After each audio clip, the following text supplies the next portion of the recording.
My name is Stella Ketchemonia, mi komipinesi quindis nikas, Kisikonsindonse, and I'm a retired school teacher.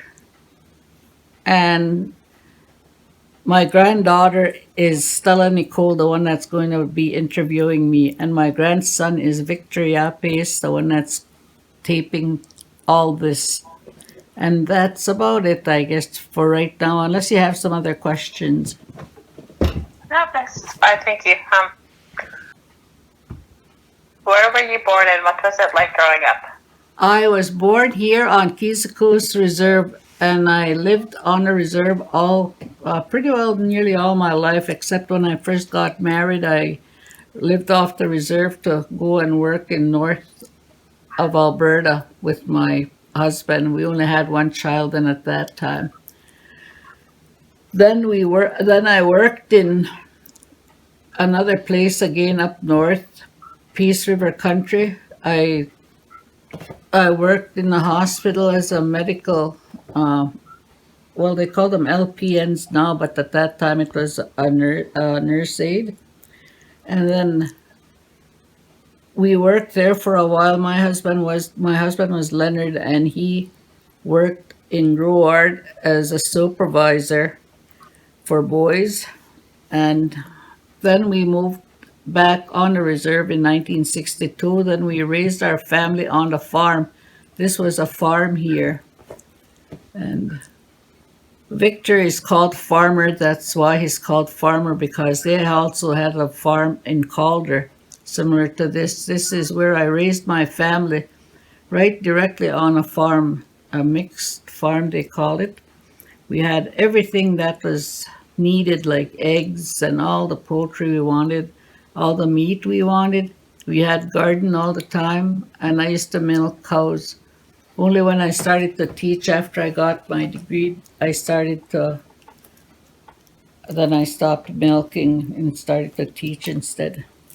What was it like on on a daily for raising your children, raising your family on the farm? Everybody had something to do. It was not bad at all. It was quite, now when I think of it, it was quite easy, I guess. Even my other daughters, Geraldine and Marianne, because I didn't have the luxury of an electric mixing cream separator. I had to have it in fact, I still have that cream separator. We had to do it by hand, like just turn it by hand. And that's how I did my separation of cream. I made butter from there, and I also had cottage cheese, and I had skim milk, and I had the buttermilk that I used for baking bread. I always baked bread, and everybody had something to do. And when we hauled our water, we didn't have running water. As a matter of fact, the pump is still there where we had to pump our own water, and we'd have a kind of assembly line. We all had until we got to the house up here. You remember where it was, Nicole? And Mm-hmm. that's how far the water was, and that's how we hauled our water. And then, other than that, we had a tank, and then that tank would hold I would say about 45, 90, 180 gallons, I guess, for water, and that's the way it was. It was done for the water part. In the wintertime, we also used it. We had a watershed down the hill on a reserve here. They used it. And that's after I got married. What kind of traditional roles do you have? Do you have any traditional roles that were passed on from you? Uh, we we used to have the Bear Clan. I am from the Bear Clan, and we had feasts when I was growing up. From a very young age, I knew what a bear feast was. It was a feast with candy. Probably the only time we ever ate candy. It was soft candy and jelly beans. I always remember that.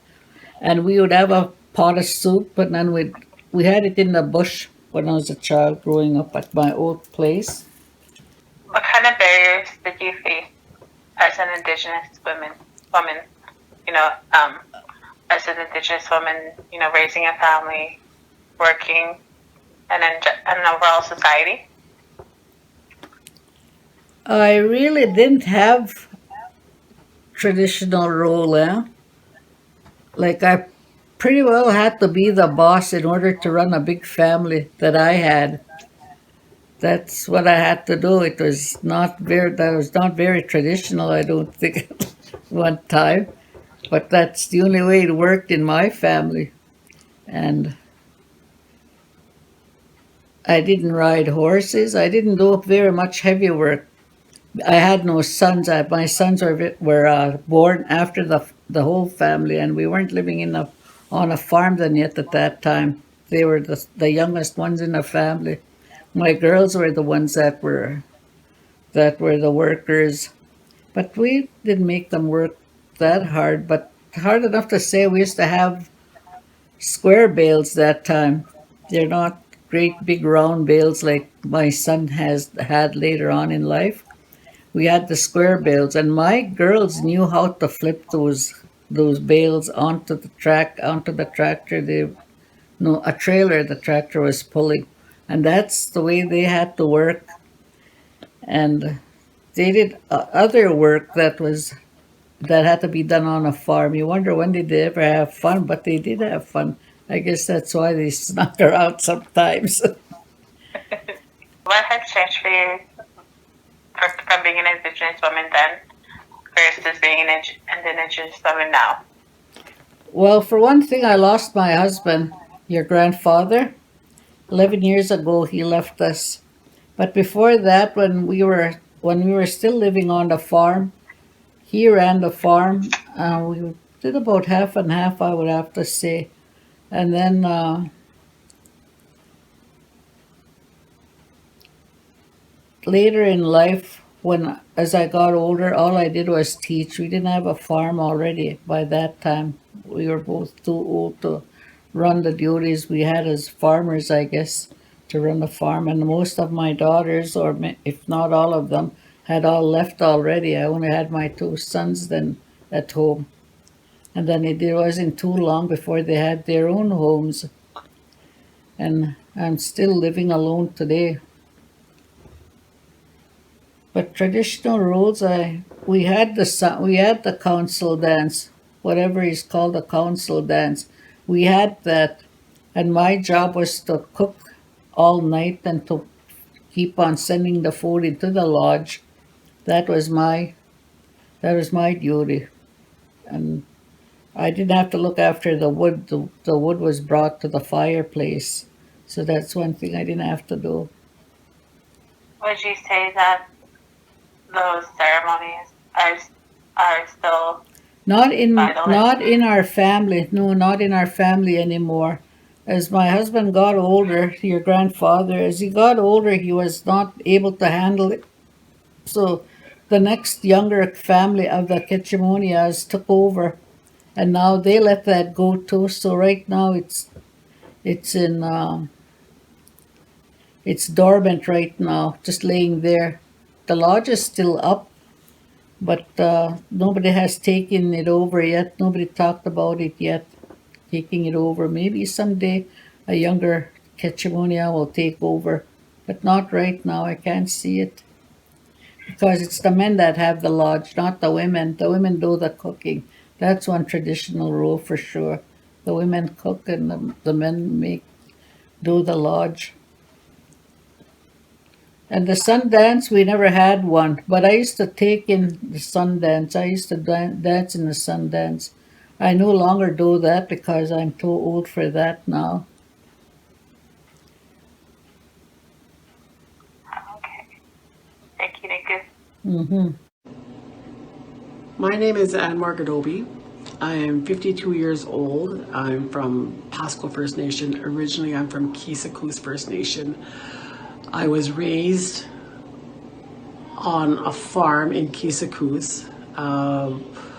My parents were Leonard Ketchemonia, and he passed on 11 years ago, and my mom is Stella Ketchemonia. We grew up with, I was raised with a lot of siblings on the farm in Kisakus. I was born in northern Alberta, where my dad played hockey at the time back in 1967. Then he moved back to the reserve Keys and that's where we stayed, the most of my life. I went to school on the reserve, St. Philip's, and then growing up at the time, Indigenous women were abused a lot by people on the reserve, by males. There was a lot of abuse, and I think at the time my dad and mom decided that, having so many daughters, they sent us to boarding school because at the time they thought maybe that was safer for us to go there. So from 11 years old to 18, I went to LeBret boarding school. That's where I graduated from high school. Growing up, traditional roles, we didn't go to sweats, we didn't attend a lot of ceremonies, but we did have a council dance that my dad held every once a year. Our role as women was to cook and prepare for the supper that happened all night at the council dance. And growing up, it was kind of my job to do a lot of the cooking. I did a lot of the cooking. I was cooking at 9 years old for the farmers. I did, cooked pots and pots of soup and potatoes and bannock. And then my dad must have seen that I was a very strong young girl. So then I started working on the field, baling and haying, and we did a lot of that. And then we also tended our own gardens. So, we weren't strange to hard work. We did a lot of hard work because that's what we needed to do, to get help on a farm. We didn't see a whole lot of people other than the ones when we went to school. We hardly ever went to town. There were some non-Indigenous farmers that came and helped my dad out certain times of the year. But for the most part, it was just my family growing on a reserve. And I think our dad kept us protected a lot from maybe the harm that might have come towards us, because he probably seen a lot of what was happening on the reserve back in the 70s at the time. I'm very thankful for all the hard work that my dad taught us. Some of the barriers I faced as an Indigenous woman getting my teaching degree was I got pregnant while I was in university, second year university, and I seen my mom raise her family. She raised us, and she was an at-home mom. She had a variety of jobs. She was also a bus driver. She was also a driver's ed teacher growing up. And then when I was a teenager, she went to university and she became a teacher. So she raised her families, and there were barriers, I'm sure, as an Indigenous woman, while she was raising a family, while she was hauling us from Keys to Saskatoon every weekend. But it didn't matter because she had my dad's support, and I think that's what was important. And that's what a lot of Indigenous families lack, is the support of the spouse. Growing up, I seen a lot of,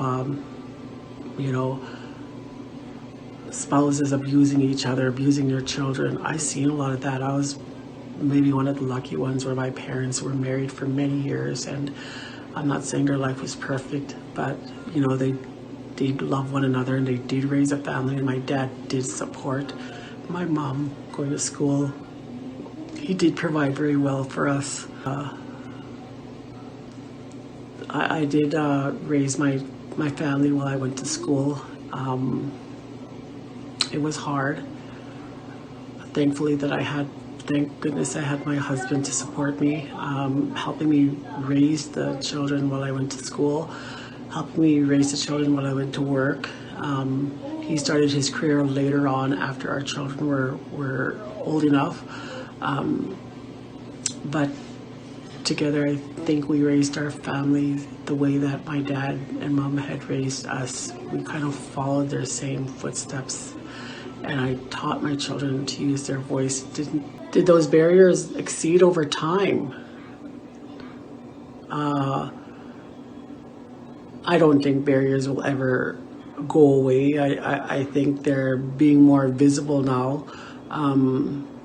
You know, especially now that First Nations people are using their voice.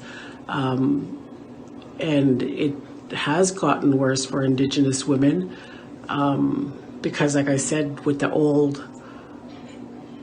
men's club.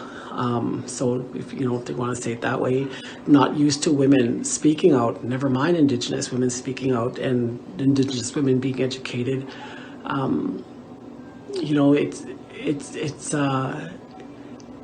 these attitudes are coming, but I think Indigenous women are so strong that they will overcome this. I have 3 daughters that I hope that I taught they can use their voice. They are smart girls getting their education. I do worry about their safety almost every night, especially with Indigenous women going missing all the time. You know, I pray for their safety every night, but I do know that I did teach them well. I did teach them to use their voice. I did teach them to, education is important. I'm very proud of my daughters. I wish the best for them, but I do know it's tough. It's tough for anybody. Barriers for us will not go away. It's how we teach our children, how we teach our daughters to overcome those barriers over time, because there's always going to be something there. It's never going to go away. The bottom line is you just have to teach your children, teach your daughters to be strong, to use their voice. Hello, my name is Stella Nicole Ketchemonia-obey. I'm a 28-year-old Anishinaabe Saulteaux woman from Pasco First Nation. My father is Larry Obey and my mother is Anne Margaret Obey. My grandparents are Margaret Obey and William Pasqua. And from my mother's side, Stella Ketchemonia and Leonard Ketchemonia. I have 3 sisters and 1 brother, 2 older sisters, 1 younger and 1 younger brother. And I attend at the University of Saskatchewan. I'm in my 2nd year going into my 3rd. I was born at the St. Paul's Hospital here in Saskatoon in 1990. Growing up, I grew up surrounded by family all the time. My family's really big on both sides of my family. My father has lots of siblings and so does my mother. I grew up always surrounded by family. I grew up on Pasco First Nation and I have lots of siblings myself. And I grew up, my parents raised us in a sober environment. My mother didn't drink or do drugs. My father, he was a drinker, but he didn't do that around us, and it didn't affect us negatively.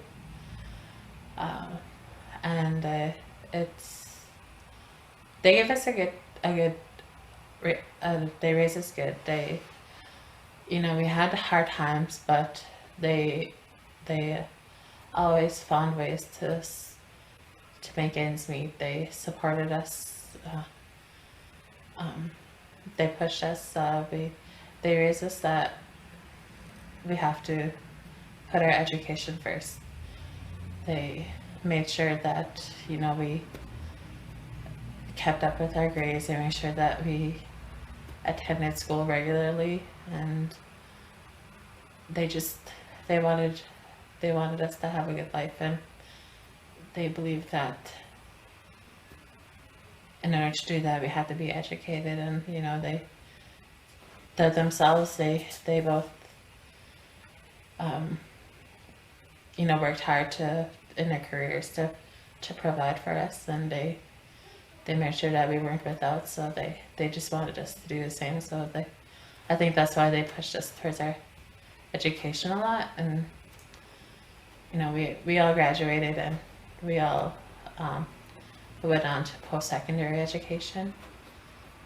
My brother in the trades, and I didn't grow up knowing my language, but I did have some cultural knowledge. Some traditional roles that were passed down to me. Well, my parents kind of raised us non-traditionally. We didn't grow up in ceremony or go into ceremonies, but they did raise us to be proud of who we are and to respect and love our culture. They taught us to, like my mother, she taught us, like as Soda women, that we don't sweat, we don't go into sweats, and you know, that's not something that I grew up doing. And they did teach us, you know, to respect our elders and to be close with our family. We were strong in kinship, and they taught us to keep our houses clean, our homes clean, respecting our elders and knowing our culture. Like, even though we didn't attend ceremonies, we still knew about them. I still knew that I had to wear a skirt or a blanket when I went to feasts, and just things like that. Those are the kind of roles that I myself had. It's just to, you know, to be proud of who I am, to love my culture and never be ashamed to be First Nations. Some barriers that I face as an Indigenous woman: getting my education. I don't necessarily feel that I face any barriers as an Indigenous woman. I do face barriers, you know, having a disability. I'm visually impaired, and that's just something that I have to deal with getting my education. I have to work harder, and sometimes there are things that I can't help, and there are barriers that I've had to overcome. Barriers that I face in society. Well, there's always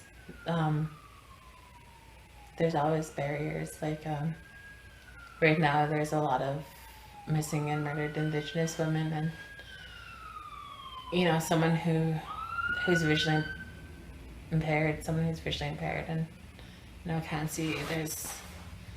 There's always that fear of, you know, that my safety is on the line, but you know, I don't want to live in fear. So it's just taking those extra precautions to make sure that I'm always safe and that, you know, I'm protected.